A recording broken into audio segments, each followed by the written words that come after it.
अस्सलाम वालेकुम नाजरीन, JN न्यूज़ HD के साथ मैं हूं नाइला भट्टी। नजर डालते हैं आज की अहम खबरों पर। तहसील फैजगंज के इलाके अकरी चौदगी के 50 से ज्यादा देहात 5 फुट पानी की जद में मुतासरीन के लिए कोई रास्ता नहीं। सचल खान शर, अब्दुल अजीज, गुलाम हुसैन शर, वजीर सांगी, गुलाम कादर शर, दरगाह इब्राहिम शाह समेत 50 से ज्यादा देहात में बारिश का पानी खड़ा है।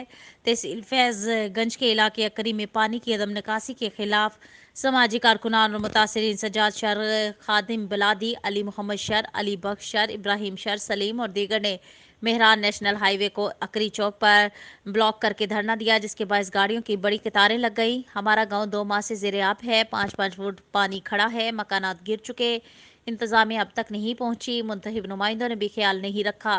पूरा सिंध सैलाब की जद में है, लेकिन अकरी और करौंडी के सैलाब मुतासरीन को रिलीफ नहीं मिल सका।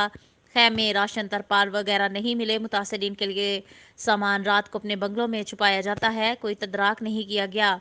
उन्होंने अदलिया से मज़कूरा इलाकों से बारिश के पानी की निकासी का मुतालिबा किया है।